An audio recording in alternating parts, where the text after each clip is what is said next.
Good evening. AGS Gurukul Khagaria YouTube channel में आप सभी का स्वागत है।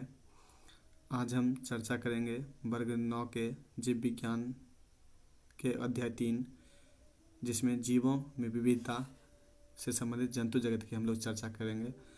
जंतु जगत में देखें तो वर्टिब्राटा और इनवर्टिब्राटा, ये दो भागों में जो है जंतु जगत को रखा गया है। वर्टिब्राटा मतलब कशेरुकी और इनवर्टिब्राटा मतलब अकशेरुकी। वर्टिब्राटा या कशेरुकी का अर्थ हुआ कि वैसे जीव या प्राणी जिसमें रीढ़ की हड्डी पाई जाती है उसे कशेरुकी कहा जाता है, और अकशेरुकी वैसे प्राणी जिनमें रीढ़ की हड्डी नहीं होती है उन्हें अकशेरुकी कहते हैं। कशेरुकी में देखें तो इसमें बैकबोन है, और इनवर्टिब्राटा और कशेरुकी में बैकबोन नहीं है। कशेरुकी में कौन कौन प्राणी आते हैं तो मेमेलिया, बर्ड्स, फिश, रेप्टिलिया और एम्फीबिया। तो याद रखेंगे वर्टिब्राटा या कशेरुकी में कौन कौन सा आता है तो मेमेलिया, फिश, रेप्टिलिया, एम्फीबिया और बर्ड्स, ये सभी जो है कशेरुकी जगत में आता है। वहीं अगर हम बात करें अकशेरुकी में तो अकशेरुकी में आता है एम्फीबिया, पोरीफेरा, निरेरिया, एनेलिडा, मोल्स्का, इकानोडर्माटा और प्लेटिहेल्मिन्थेज, और यह है आर्थ्रोपोडा, जिसमें कि अलग अलग जीवों के बारे में हम लोग पढ़ेंगे। तो चलिए आगे बढ़ते हैं।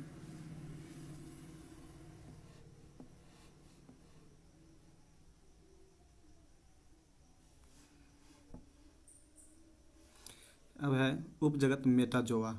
इस उपजगत मेटाजोआ की अगर हम बात करें तो इसमें पोरीफेरा आता है। तो सबसे पहले पोरीफेरा की चर्चा करेंगे।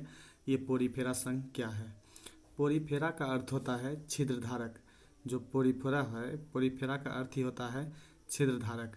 इस पोरीफेरा शब्द का सर्वप्रथम जो प्रयोग किया था वो रॉबर्ट ग्रांट ने किया था। किसने किया था? रॉबर्ट ग्रांट ने 1825 में। तो ईस्वी सन याद रखना उतनी ज़रूरत नहीं है, फिर भी याद रखेंगे। तो मैंने बताया कि पोरीफेरा का अर्थ है छिद्रधारक, और पोरीफेरा शब्द का सर्वप्रथम प्रयोग किया रॉबर्ट ग्रांट ने।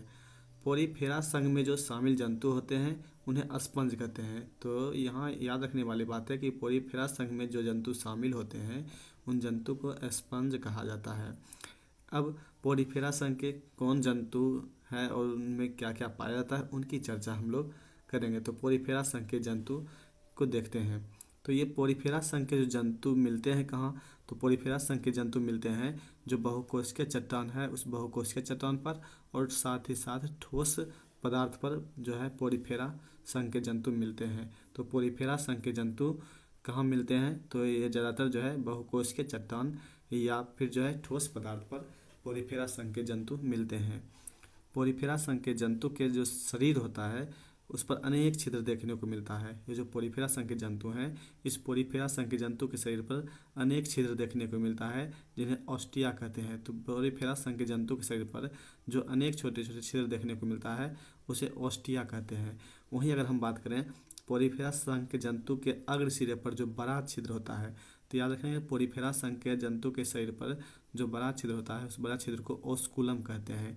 तो छोटे छोटे जो छिद्र देखने को मिलता है पोरीफेरा में उसे ऑस्ट्रिया कहते हैं, और जो पोरीफेरा संघ के जंतु के अग्र सिरे पर बड़ा छिद्र होता है उसे ओस्कुलम कहते हैं। अब पोरीफेरा संघ के जंतु द्विलिंगी होते हैं। जो पोरीफेरा संघ के जंतु है, इस पोरीफेरा संघ के जंतु कैसे होते हैं? तो द्विलिंगी होते हैं। अब पोरीफेरा संघ के जंतु के जो कंकाल में कांटे के समान रचनाएं होता है वो अस्कीपुलस कहलाता है। तो यहाँ एक बात याद रखनी है कि पोरीफेरा जंतु के कंकाल में जो कांटे समान रचनाएं होती है उन्हें ओस्कुलम अस्कीपुलस कहते हैं। अब पोरीफेरा में प्रजनन कैसा होता है? तो हमें याद रखना है कि पोरीफेरा जंतु में प्रजनन जो है ये लैंगिक और अलैंगिक दोनों प्रकार का प्रजनन होता है। तो अगर बात याद रखनी है तो पोरीफेरा में प्रजनन जो होती है लैंगिक और अलैंगिक दोनों प्रकार की प्रजनन होती है। तो मैंने कहा कि पोरीफेरा जगत में क्या क्या है, पोरीफेरा संघ में क्या क्या आता है। तो पोरीफेरा का अर्थ होता है छिद्रधारक। पोरीफेरा का अर्थ क्या होता है? छिद्रधारक। पोरीफेरा शब्द का सर्वप्रथम प्रयोग किया था रॉबर्ट ग्रांट ने। पोरिफेरा संघ में जो शामिल जंतु है उन जंतु क्या कहा जाता है, तो स्पंज कहा जाता है। अब पोरिफेरा जंतु संबंधित कुछ बातें हमने जाना कि पोरिफेरा संघ के जंतु मिलते कहाँ हैं, तो बहुकोश के चट्टान या ठोस पदार्थ पर। पोरिफेरा संघ के जंतु के शरीर पर अनेक छिद्र क्या कहलाता है, तो ऑस्टिया। जो पोरिफेरा संघ के जंतु है, इस पोरिफेरा संघ के जंतु के शरीर पर जो अनेक छिद्र होता है उस अनेक छिद्र को कहते हैं ऑस्टिया। और वहीं पोरिफेरा संघ के जंतु के अग्र सिरे पर जो बड़ा छिद्र होता है उस बड़ा छिद्र को कहते हैं ऑस्कुलम। अब पोरिफेरा संघ के जंतु कैसा होता है, तो मैंने बताया कि पोरिफेरा संघ के जंतु होता है वो द्विलिंगी होते हैं। पोरिफेरा जंतु के कंकाल में जो कांटे के समान संरचनाएं होती है, रचनाएं, उन्हें क्या कहते हैं, तो एस्कीपुलस कहते हैं। क्या कहते हैं, एस्कीपुलस। तो याद रखना है कि पोरिफेरा जंतु के कंकाल में जो कांटे की समान रचनाएं होती है वो एस्कीपुलस कहलाता है। पोरिफेरा जंतु में जो प्रजनन होता है वो कैसा होता है, तो मैंने बताया कि पोरिफेरा जंतु में जो प्रजनन होता है वो प्रजनन लैंगिक और अलैंगिक दोनों प्रकार का प्रजनन होता है। चलिए आगे बढ़ते हैं।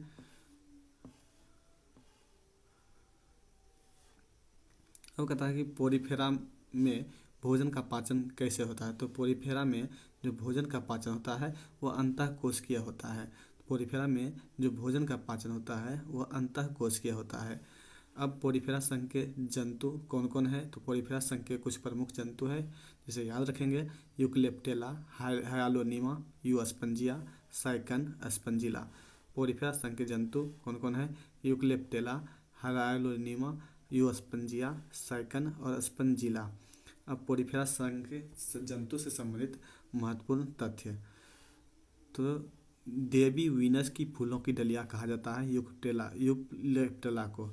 देवी वीनस की जो फूलों की डलिया कहा जाता है किसे कहते हैं, यूक्लेप्टेला। ये यूक्लेप्टेला भी तो मैंने बताया कि ये जो है पोरिफेरा संघ के सदस्य हैं। किसका है, तो ये सब देख रहे हैं ये सब क्या है, पोरिफेरा के।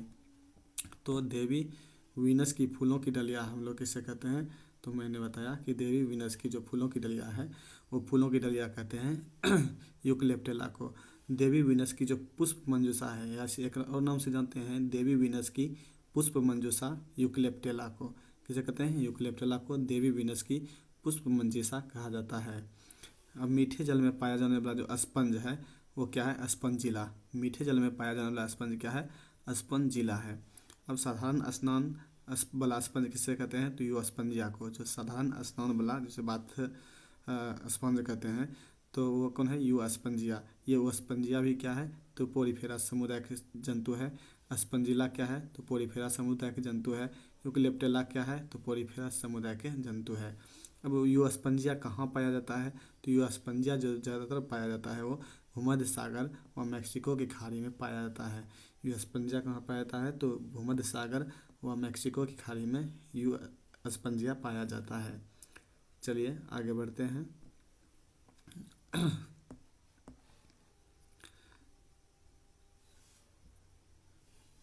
अब है दूसरा संघ सिलेंट्रेटा, या इसे ही कहते हैं निडेरिया। सिलेंट्रेटा शब्द का सर्वप्रथम प्रयोग किया था लुकर्ट ने। एक लुकर्ट नामक वैज्ञानिक था। लुकर्ट नामक वैज्ञानिक ने सर्वप्रथम सिलेंट्रेटा शब्द का सर्वप्रथम प्रयोग किया, यही लुकर्ट ने। सिलेंट्रेटा में जो जंतु शामिल है वो 95 जंतु शामिल है।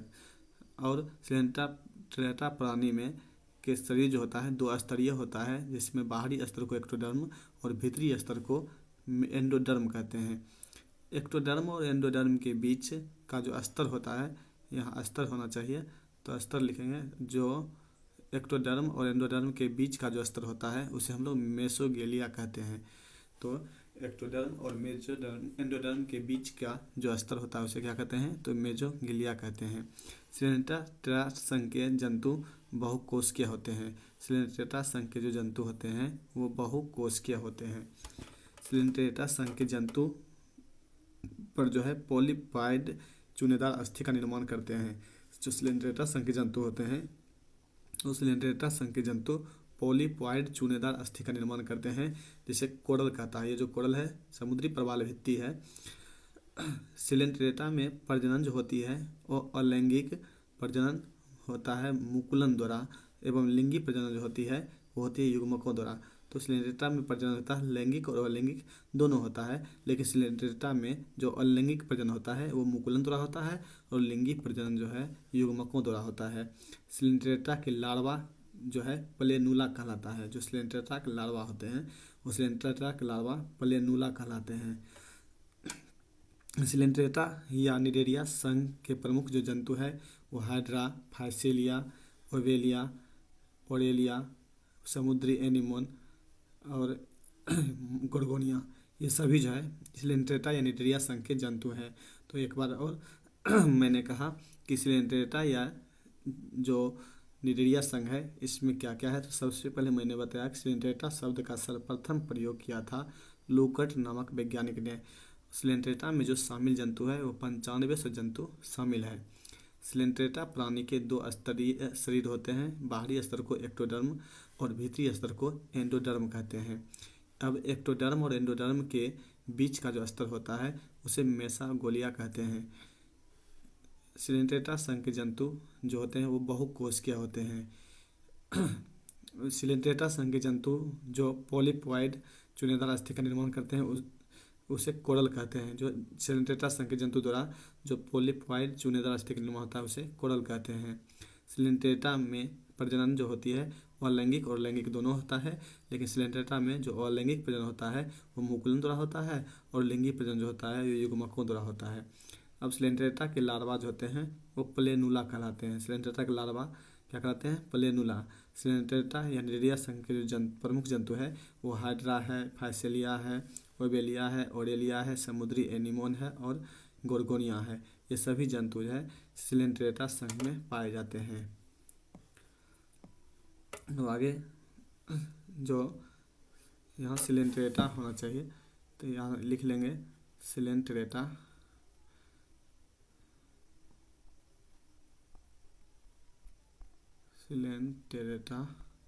से संबंधित जो महत्वपूर्ण तथ्य हैं वो क्या क्या है। तो सिलेंडरेटा के जो संबंधित जो जंतु है उसमें पाया जाने वाला गुण देखते हैं। तो अमृत का गुण पाया जाता है हाइड्रा में। जो सिलेंडरेटा संघ के जंतु है हाइड्रा, उस हाइड्रा में अमृत का गुण पाया जाता है। वहीं अगर कहा जाए तो साधारणतः जेलीफिश कहा जाता है ओरेलिया को। तो ओरेलिया को साधारण रूप से जेलीफिश कहा जाता है। समुद्री एनीमोन कहते हैं मेट्रोडियम को। जो समुद्री एनीमोन है यहाँ एनीमोन होना चाहिए। तो जो समुद्री एनीमोन है समुद्री एनीमोन कहते हैं मेट्रोडियम को। और समुद्री पंखा कहा जाता है गोर्गोनिया को। समुद्री कलम के नाम से जाता है, यहाँ कलम लिखा गया, कलम होना चाहिए। समुद्री कलम के नाम जानते हैं पेनाटूला। समुद्री कलम के नाम जाना जाता है पेनाटूला को। पुर्तगाली युद्धपोत कहा जाता है फाइसेलिया को। तो याद रखेंगे कि जो सिलेंडरेटा से जंतु से संबंधित महत्वपूर्ण तथ्य है उसमें क्या क्या है। तो अमृत का गुण वाला जो सिलेंडरेटा है वो हाइड्रा है। साधारणतः जेलीफिश कहा जाता है ओरेलिया को। और समुद्री एनीमोन कहते हैं मेट्रोडियम को। और समुद्री पंखा कहा जाता है गोर्गोनिया को। समुद्री कलम है कलम पेनाटूला। समुद्री पुर्तगाली युद्धपोत कहा जाता है फाइसेलिया को। तो इस प्रकार से ये 2 प्रमुख संघ की हमने चर्चा किया। आगे की चर्चा अगले क्लास में होगी। तब तक के लिए इतना ही। अगर वीडियो अच्छी लगी तो लाइक, सब्सक्राइब और कमेंट अवश्य करें। धन्यवाद।